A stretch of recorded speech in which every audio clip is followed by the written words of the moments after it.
Rubina Mukhtar YouTube channel पर एक नई वीडियो के साथ। नाज़रीन, अल्लामा इकबाल का एक खूबसूरत शेर है जिसमें वो इंसान को अपनी पर्सनैलिटी को खूबसूरत बनाने और अपनी ज़िंदगी के मकासद को हासिल करने का गुर समझाते हुए फरमाते हैं, नर्म तमे गुफ्तगू गर्म तमे जुस्तजू, रज़्म हो या बज़्म हो पाक दिलो पाक बाज।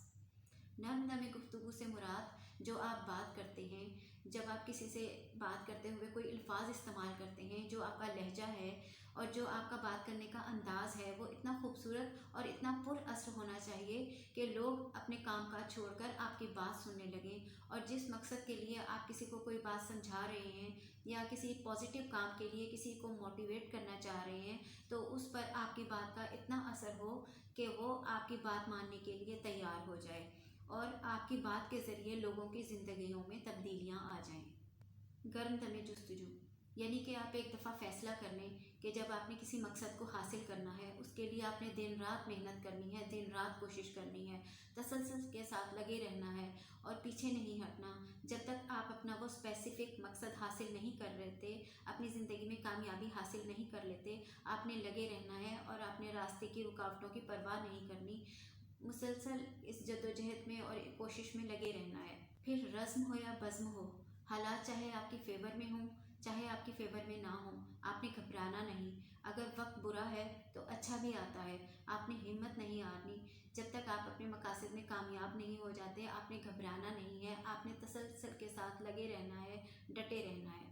आपने पाक दिल बनना है और पाकबाज बनना है। पाक दिल से मुराद आपने कभी हराम नहीं कमाना बल्कि हलाल कमाना है। और आपने लोगों को यही इल्म देना है कि कभी अपनी ज़िंदगी में बुरे काम ना करें बल्कि अच्छे काम करें। पाकबाज बने यानी कि आप अपना किरदार इतना खूबसूरत बनाएं कि आपको देखकर लोगों की ज़िंदगियां बदल जाएं।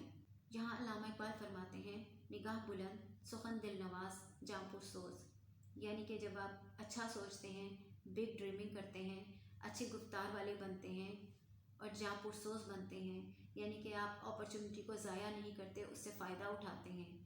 नौजवानों का एक बड़ा मसला ये होता है कि वो अपॉर्चुनिटी का इंतज़ार करते हैं, मौके का इंतज़ार करते हैं कि जब मौका आएगा तो फिर हम अपॉर्चुनिटी को पकड़ेंगे और उससे फ़ायदा उठाएंगे और फिर ज़िंदगी में कुछ करेंगे। ये बात याद रखिए कि बड़ी अपॉर्चुनिटी आपको कभी फ़ायदा नहीं दे सकती, क्योंकि बेस लेवल पर आपकी वो बुनियाद नहीं बनी होती, वो तजर्बात हासिल नहीं हुए होते और ग्रास रूट लेवल पर आपकी वो एक्सरसाइज नहीं हुई होती, जिसकी वजह से आप बड़ी अपॉर्चुनिटी को फ़ौरन से संभाल नहीं सकते।